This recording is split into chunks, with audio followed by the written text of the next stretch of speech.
Hola a todos, la plática, la charla que está a continuación de esta breve presentación es parte de los ejercicios espirituales que se están predicando de manera virtual desde la página ejerciciosive.org, a la cual pueden acceder para ver las otras charlas, los otros puntos de meditación.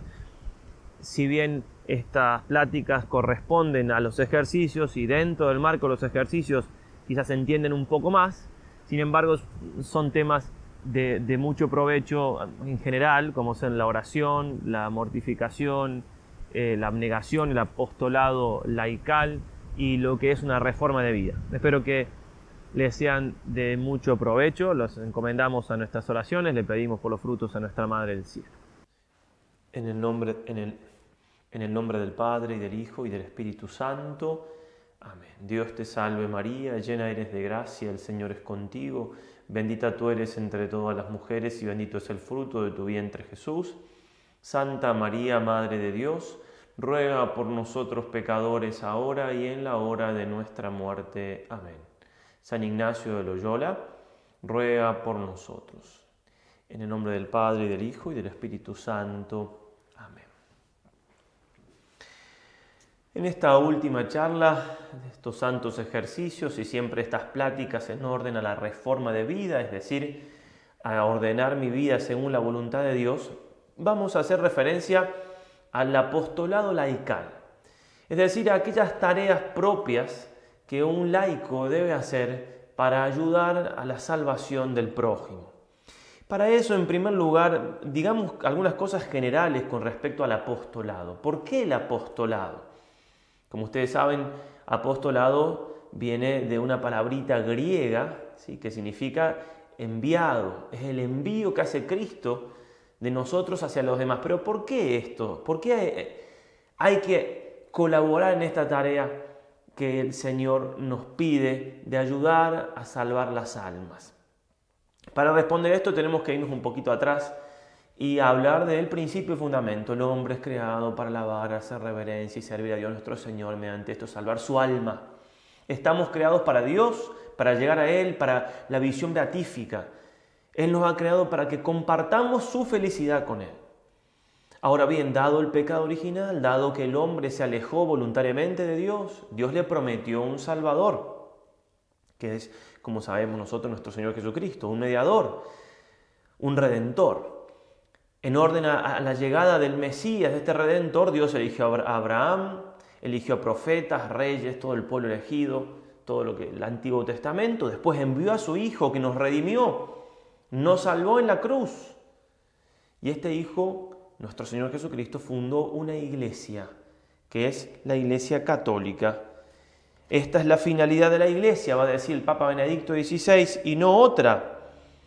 La salvación de las almas, una a una. ¿Para qué fundó Cristo la iglesia? Por la misma misión que Él vino a hacer, salvarnos, salvar nuestra alma, llevarnos al cielo. Esa es la misión de la iglesia, que es, como dice el Concilio Vaticano II, en el decreto Ad Gentes, misionera por naturaleza. ¿Por qué? Porque así como no se puede entender a Cristo sin la salvación de las almas, vino a redimirnos, vino a salvarnos. Bueno, no se puede entender la iglesia sin esa misión de llevar a los hombres a la salvación. Por supuesto, también nuestro Señor nos ayuda en lo temporal, porque una cosa no quita la otra, pero lo esencial es la salvación eterna. Lo mismo en el caso de la iglesia. Ahora bien, nosotros tenemos que colaborar con la tarea entonces de Cristo de salvar las almas. Podría haber elegido nuestro Señor que la salvación fuese algo solamente personal, entre Él y el alma. De hecho, esa parte está, porque nadie se salva si no quiere y nada más personal que el querer humano. Pero Dios ha dispuesto que nos ayudemos a salvarnos. Así lo ha querido Dios. Y no es, como va a decir Santo Tomás de Aquino, algo que hable de que Dios tiene poco poder, sino que tiene más poder. Si yo hago algo delegándolo en otro, quiere decir que tengo más autoridad. Y además para nosotros, qué cosa más grande y más hermosa que Dios comparta con nosotros la obra más grande, que es la salvación de las almas. Sin duda que es una gracia enorme.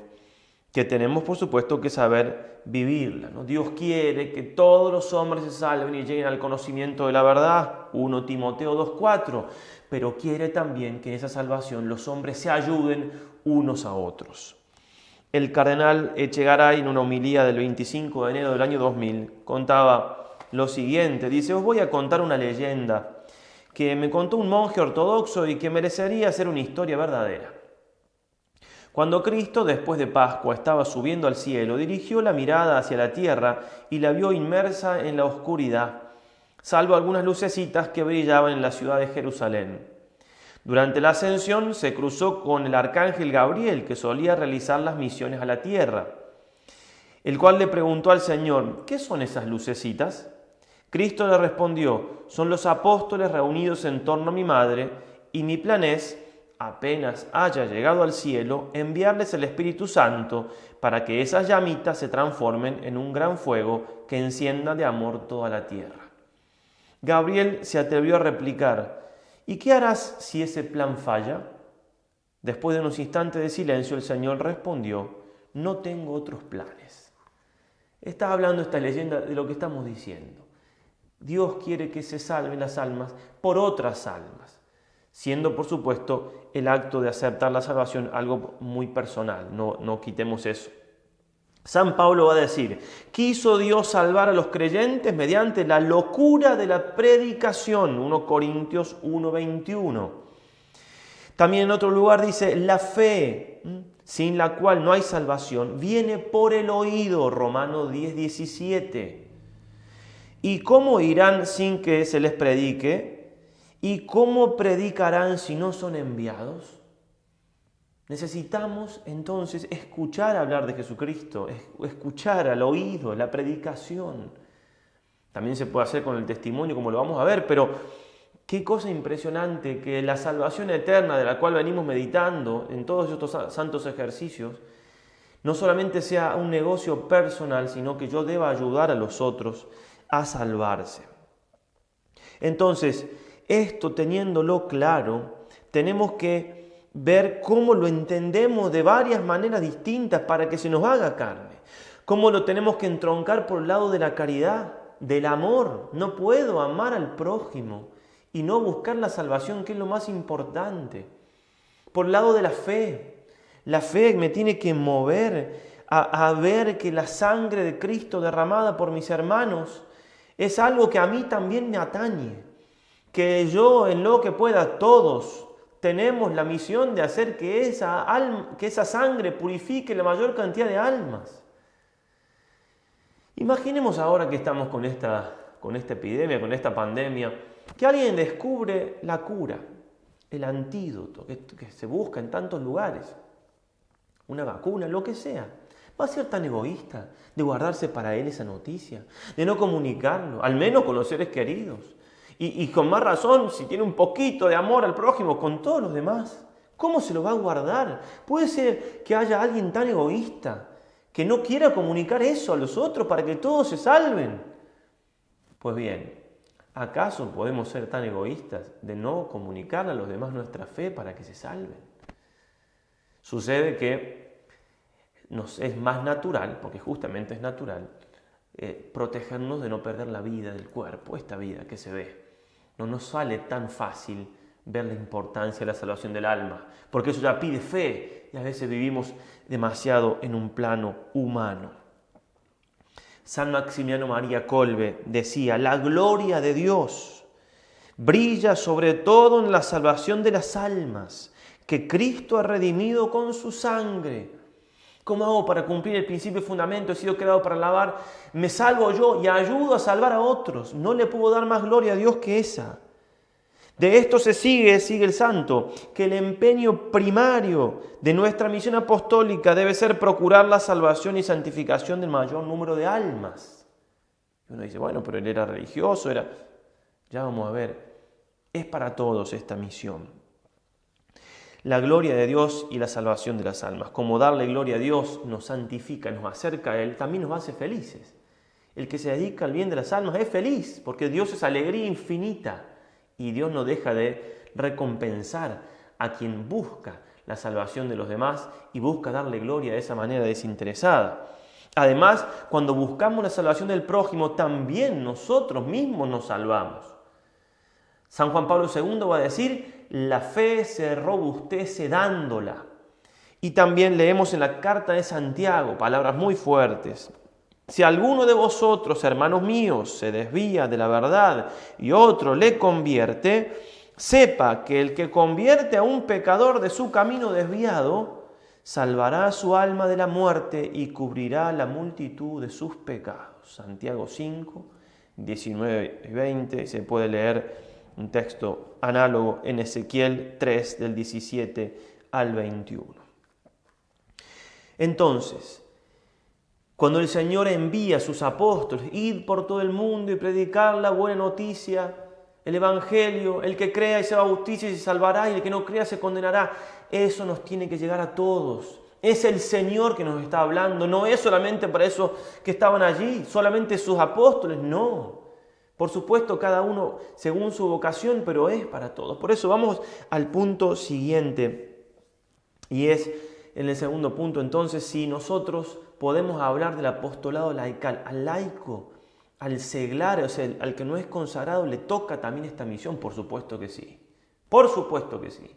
Estamos por el bautismo siendo incorporados al cuerpo místico de Cristo, a la iglesia. Soy parte de la iglesia. La iglesia es misionera por naturaleza, lo sabemos. Además, el bautismo nos hace sacerdotes, profetas y reyes. Reyes porque no tenemos que dejarnos dominar por las criaturas, eso es lo que veíamos en principio, fundamento, fin de las criaturas. Sacerdotes, sacerdocio común de los fieles, que es distinto esencialmente del otro sacramento que tenemos los sacerdotes, que podemos celebrar misa, pero es un sacerdocio que permite, por ejemplo, participar de la misa. Si viene una persona a misa y no tiene el sacramento del bautismo, no participa realmente de la misa, está ahí.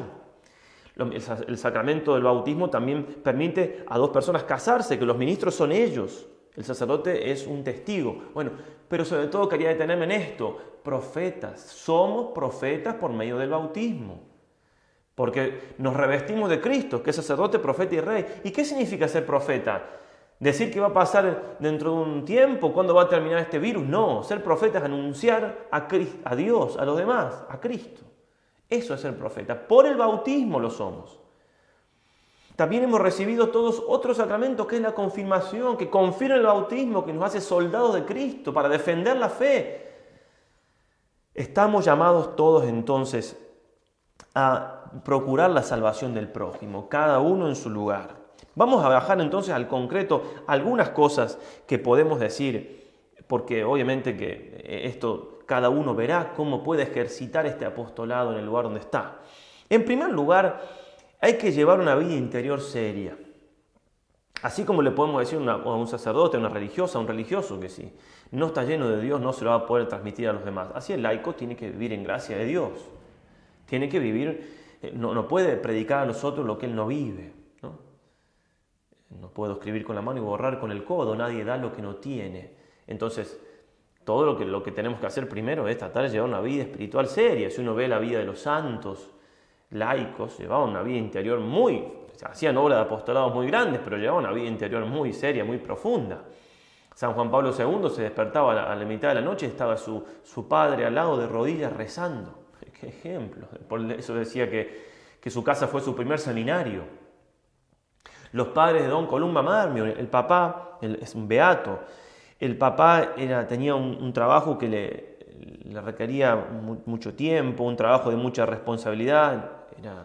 Trabajaba por una firma exportadora, pero le decía a su hijo ya seminarista: en medio de mis apremiantes ocupaciones nunca dejo pasar unos minutos sin ofrecerme por completo a Dios.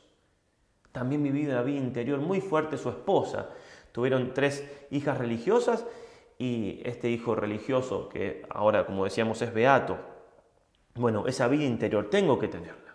Por eso los ejercicios espirituales, dice San Ignacio, son lo mejor que él conoce para uno aprovecharse y para uno aprovechar espiritualmente a los demás.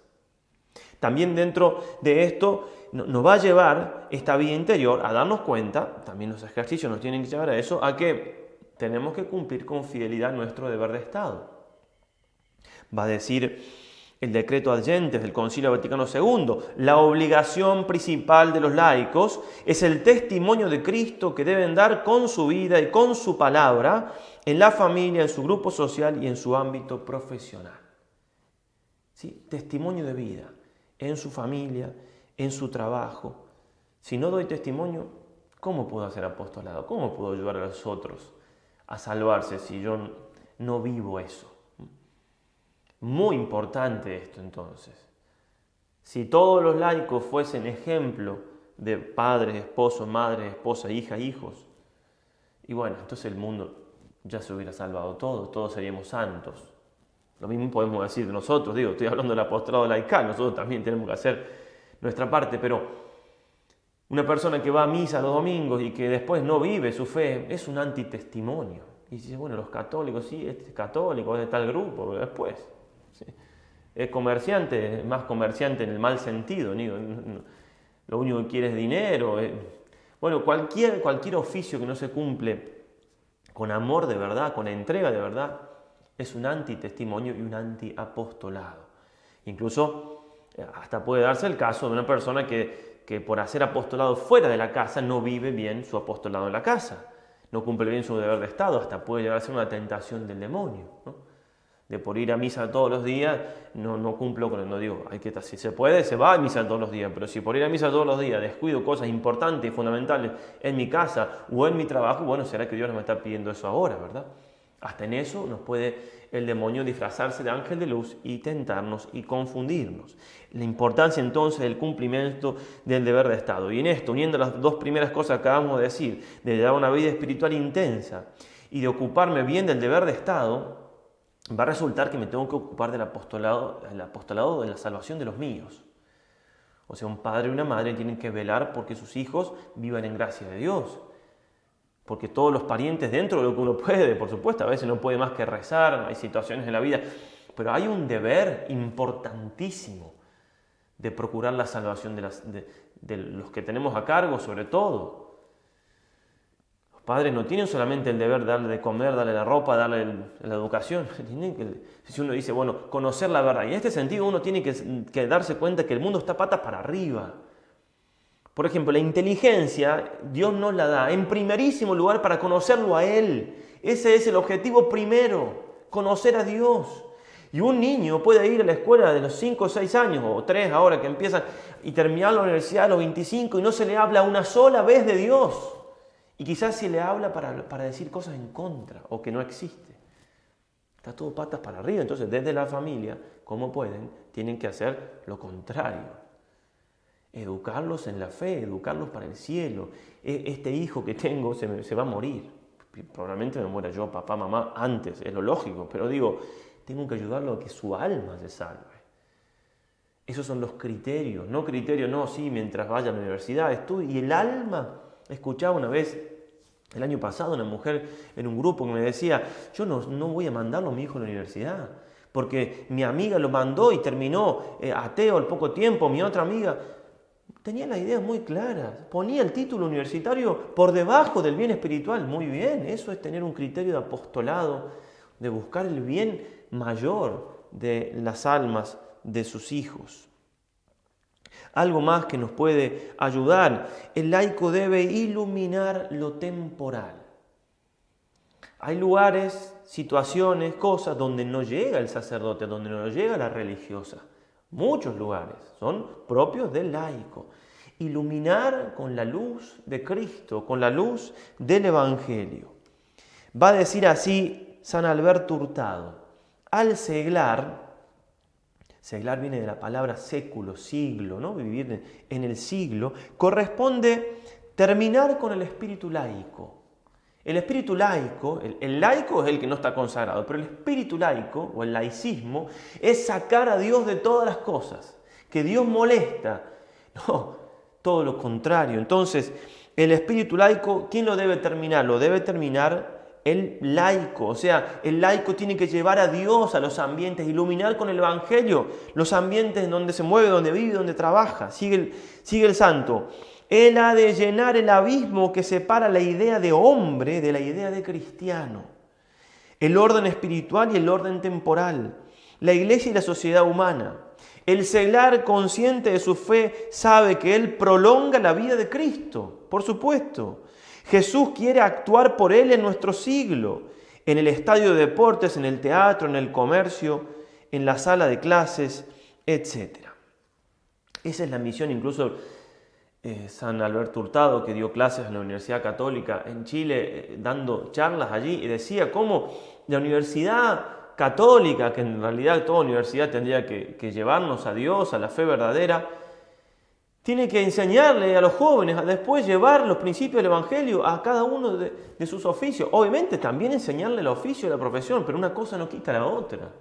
Tenemos un mundo donde está todo muy separado, donde Dios está muy al margen, incluso en universidades católicas, donde de católica le ha quedado solamente el nombre, ¿no? Situaciones que se viven en este mundo tan difícil, en este mundo dado vuelta, ¿no? Esta llamada de atención del Señor con esto que ha permitido, con esto que se está dando del coronavirus, cuánta conversión, ¿no? Cuántas personas que están pensando la vida de otra manera, cuánto nos hace reflexionar esta situación. Iluminar entonces el orden temporal. Otra cosa más, después vamos a volver al orden temporal al final, pero una cosa más que hay que tener en cuenta es si el apostolado laico puede ser también un apostolado organizado, es decir, estar en algún grupo de la parroquia, dar catequesis en la parroquia, como le decía el profeta Jeremías a Baruch, que él no podía, porque estaba prisionero, no podía ir a anunciar la palabra de Dios, pero le dijo: yo estoy encerrado después de dictarle las palabras de Yahvé y no puedo ir a la casa de Yahvé. Ve pues tú y lee al pueblo en el templo del Señor en un día de ayuno las palabras de Yahvé que a mí me ha dictado y has consignado en el rollo. Léelas también a todo Judá, a los que vienen de sus ciudades. Y Monseñor Ströbinger, comentando hermosamente esto, dice: esa es la tarea del laico, llevar la palabra de Dios a todos lados, donde no puede llegar el sacerdote, la religiosa. Y bueno, se hace eso con lo que acabamos de decir antes, con el testimonio, etc. También se hace con los apostolados organizados, dando catequesis, dando charlas, estando en algún grupo de la parroquia. Las capillas de adoración al Santísimo, las capillas de adoración perpetua, son un apostolado especialmente de los laicos. Sí, el sacerdote tiene que estar ahí presente, ayudando, tiene que, por supuesto, pero la tarea más importante la hacen los laicos, con toda la organización y demás. Es un apostolado hermosísimo, fructífero, a más no poder. Bueno, apostolado también es visitar casas, también se puede, hay quienes tienen esa vocación, llevar apostolado de ocuparse de decirle al sacerdote que hay alguien enfermo, que tiene que ir a visitarlo, tiene que darle los sacramentos. No se entera del todo el sacerdote, el laico tiene que estar ahí. Apostolado por los medios de comunicación, publicando cosas buenas, transmitiendo cosas buenas, por medio de las redes, cuánto bien se hace con eso. Bueno, todo eso también está dentro del apostolado del laico, pero no es lo esencial. ¿Por qué? Lo esencial es lo que decíamos antes, ¿eh? Lo esencial es cumplir bien el deber de Estado, ¿sí? Ser buenos padres, buenos esposos, buenas madres, buenas esposas, trabajar bien, ser ejemplo en el trabajo, ejemplo incluso con la eficiencia, con, digamos, la gracia supone la naturaleza, la eleva, la perfección la sana, pero supone. Entonces no puedo decir yo soy el apóstol y resulta que soy en el trabajo, no hago nada bien, porque no le pongo ganas, no soy responsable. Obviamente que imposible así transmitir la fe del Evangelio a los demás. Cada uno tiene que revisar también entonces todas estas cosas que estamos diciendo. Y como digo, yo hago un elenco general, cada uno tiene que ver. Pero me tiene que mover la caridad a ocuparme del bien del prójimo. Y el bien del prójimo, sobre todo el bien espiritual. Obviamente que no quita el bien material. Pero si alguien golpea mi puerta para pedirme algo de comer y que se lo tengo que dar, o algo para abrigarse, se lo tengo que dar, por supuesto. Pero si le doy eso nada más y nunca me ocupo del alma de esa persona, faltó algo importante. ¿Por qué no aprovechar esa obra de caridad? Y junto con esa obra de caridad hablarle de Dios, hablarle del Evangelio. Quizás no la primera vez, porque la persona viene, pero uno cuando hace caridad tiene la posibilidad de hacerlo, de hablarle de Dios, de saber si esa persona está bautizada, si no, cómo es la familia. Sí, pide más caridad todavía, pide más amor, pero a eso estamos llamados, a dejar ese mensaje, a acercarle a Dios, porque no hay nada más grande que le pueda dar a las personas que a Dios mismo. No hay nada más grande que pueda hacer por un alma que acercarla a Dios y salvarla, ayudar, colaborar en su salvación. Algo más donde el laico tiene que tratar de iluminar con el Evangelio, decíamos, ¿no? Iluminar el mundo. Hablamos también de los apostolados organizados que hacen tanto bien, estos mismos apostolados que estamos haciendo por internet con estos ejercicios. No somos sacerdotes y religiosas solamente, hay laicos también ayudando y mucho. Pero una cosa más donde se puede iluminar y que hace falta la presencia del laico, que sí o sí tiene que estar, es la política. Sí, yo sé que política suena a mala palabra. Yo sé que política suena a la política que conocemos que está perdida. Pero la política en cuanto tal no es algo malo. Pío XI llamaba, hablando de la política, el campo de la más alta caridad, del que se puede decir que ningún otro le es superior salvo el de la religión. En el plano humano nada más alto para hacer el bien al prójimo que la política.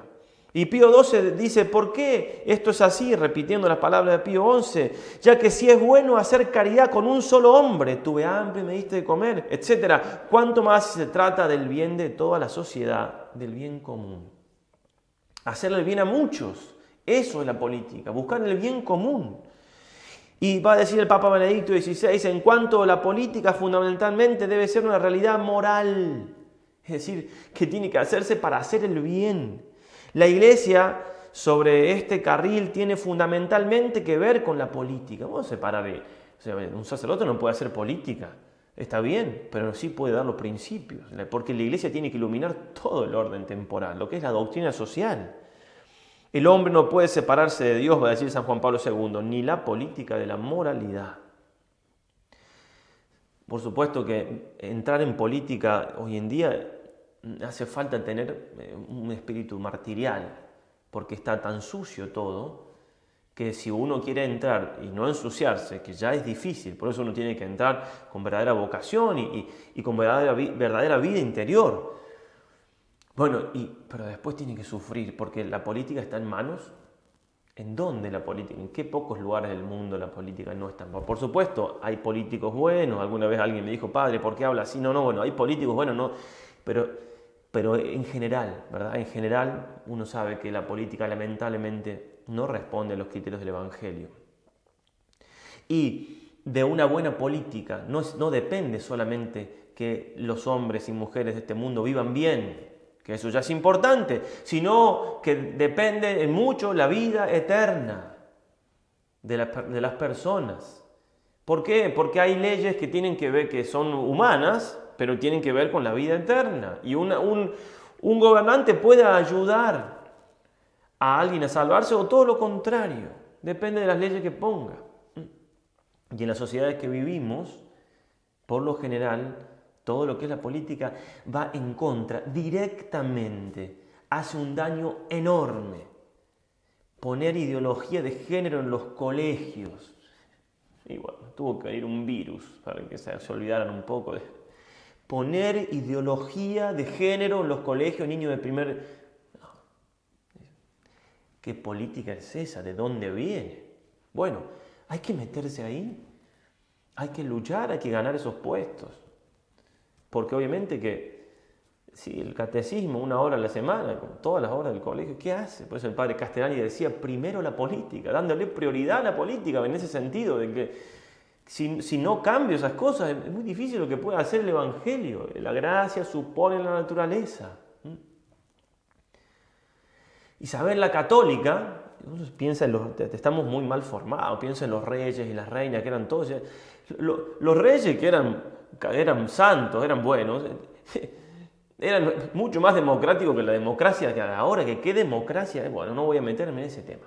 Pero Isabel la Católica, por ejemplo, miren una ley que puso en su reino. Si una persona se estaba por morir, si no se le llevaba el sacerdote, cuando moría la mitad de los bienes pasaban para la corona. ¿Y por qué hacía esto? Imagínense. Todos los hijos de los deudos le llevaban el sacerdote que se estaba por morir. Después nadie lo obligaba a esa persona a confesarse, a no confesarse, es una cosa personal, pero se le llevaba el sacerdote porque no querían perder los bienes. Imagínense cuántas personas se habrán convertido y dicen, bueno, vino el cura, bueno, ya que estoy me confieso. ¿Cuántos se habrán salvado por esa ley? Una sola ley, que la dio la reina, no la dio una monjita, no, la reina católica, de verdad. Imagínense entonces cuánto bien se podría hacer. Y nosotros no nos imaginamos porque la sociedad está patas para arriba. Lo que tenemos que hacer todo el tiempo es defendernos de los ataques que todos estos ámbitos hacen en contra. Por eso hay que elogiar a los que se meten y ayudar con las oraciones, a los que tratan de hacer buena política. Y el que tenga vocación para eso, que ponga de su parte, porque es realmente una cosa muy sacrificada, podemos decir de nuevo, una cosa martirial. Y para todo lo que venimos diciendo, dentro de la vocación de cada uno, del apostolado de cada uno, es importante la formación. Va a decir el ahora santo John Henry Newman: quiero un laicado que no sea arrogante ni imprudente a la hora de hablar, ni alborotador, sino hombres que conozcan bien su religión, que profundicen en ella, que sepan bien dónde están, que sepan qué tienen y qué no tienen, que conozcan su credo a tal punto que puedan dar cuentas de él, que conozcan también la historia para que puedan defenderla. Palabras clarividentes, hermosísimas.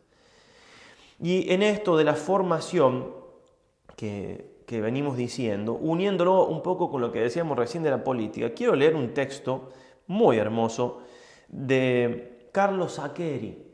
Carlos Saccheri es un laico argentino, un santo varón, no está canonizado, lamentablemente no está ni comenzado el proceso de beatificación, pero un hombre de Dios, cabal, inteligentísimo, que fue asesinado por los comunistas en la década del 70 aquí en nuestro país. Cuando murió él, un dirigente comunista dijo, cuando lo mataron, murió el único que podía gobernar nuestro país. Miren, qué acto de lealtad, al menos reconocer. Sabían a quién estaban matando, sabían. Bueno, miren lo que dice él, un hombre que se la jugó por Cristo, un hombre que realmente buscó en todo el reinado social de Cristo para ayudar a las almas a irse al cielo y ayudarles también a mejor vivir acá, por supuesto. Lo que interesa no es el número, sino la calidad. Uno dice, bueno, pero que todo se convierta en todo un país. El número no, la calidad. El combate de la historia es un eterno combate entre dos ínfimas minorías que se pelean a muerte frente a la imbécil contemplación de las infinitas mayorías. Las instituciones viven de muy pocas personas. Ese es el error del socialismo, que al no ver la importancia del individuo siempre va a la cosa estructural, institucional. Todas las instituciones tienen hombres de carne y hueso y pocos hombres de carne y hueso bastan para animarlas. Eso es muy importante porque nos alienta, nos debe dar una esperanza real. Para una obra de restauración no hace falta mucha gente. No es necesario que la juventud argentina o de cualquier país grite ¡Viva Cristo Rey! Ojalá llegue el día en que eso suceda, pero eso se va a dar el día que haya minorías mínimas, con muy pocos recursos, pero con una gran decisión de combate, con una gran esperanza de lucha y con una gran doctrina. Si no tenemos formación, ¿qué vamos a hacer? Vamos a ser liberales. Formarse, una gran doctrina, animarse entonces y animarse a tener esa esperanza. ¿Por qué no reina Cristo en nuestras sociedades? Por culpa nuestra, porque no hacemos lo que tenemos que hacer y por eso también las sociedades no andan bien, porque obviamente lo que se da en el plano individual, buscad el reino de Dios y su justicia y todo lo demás se os dará por añadidura, Mateo 6:33, con misma razón se da en el ámbito familiar, se da en el ámbito de un país. Hace falta entonces buscar que Cristo reine en los corazones, pero que reine también en las leyes. No nos acostumbremos a que las cosas estén así, no perdamos, como decía San Alberto Hurtado citando a un autor francés, el sentido del escándalo. ¿Qué pasaría si un presidente de nuestros países mañana hace un discurso por el coronavirus y dice en el nombre del Padre y del Hijo? Nos caemos de espalda. ¿Por qué? Porque estamos tan acostumbrados que hagan todo lo contrario, que quieren poner el aborto, pero cada uno tiene que ver en eso. Formarnos, dedicar tiempo a entender estas cosas, obviamente, y dedicar tiempo a lo espiritual, ya lo venimos diciendo. En este sentido, Los medios de comunicación que estamos usando nos pueden ayudar y mucho, pero también pueden ser un gran obstáculo. Eso los padres tienen que animarlos a los hijos a leer, a formarse. El telefonito no me va, el móvil no me va a dar formación buena, si solamente esa es mi fuente de información. Lo mismo para nosotros. Un libro, pasar hojas, ¿sí? Dedicar tiempo a formarse. Le vamos a pedir a María Santísima, la Reina entonces de todo y de todos, de todo lo creado, Reina también de los apóstoles, que nos ayude a entender estas cosas, a vivirlas, que sea un fruto también de estos ejercicios, procurar la salvación del prójimo, el bien del prójimo.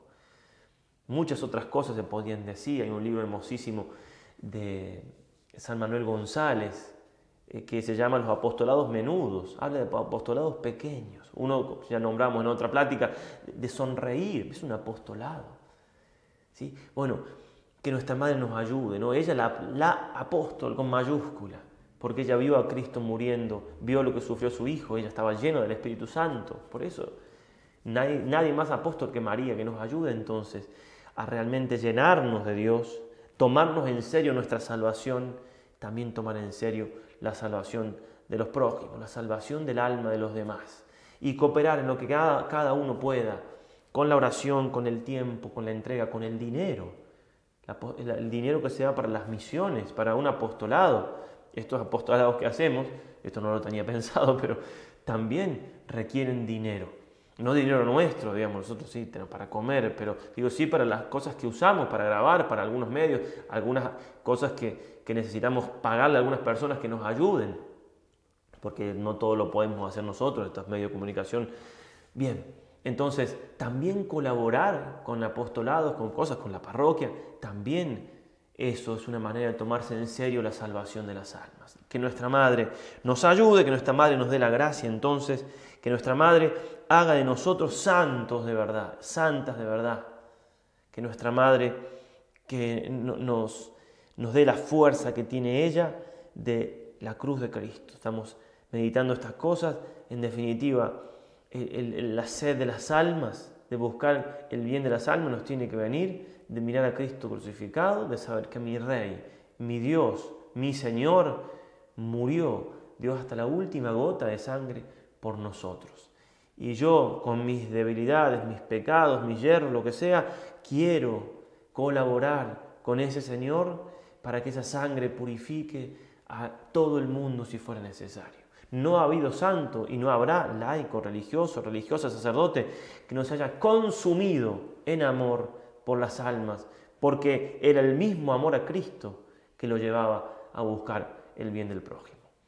Nos ponemos en manos de María, nos ponemos en manos de nuestra Madre, le confiamos esta tarea nuestra, que nos ayude y nos proteja con su manto para lograr que muchos alcancen la salvación eterna con la gracia del Señor.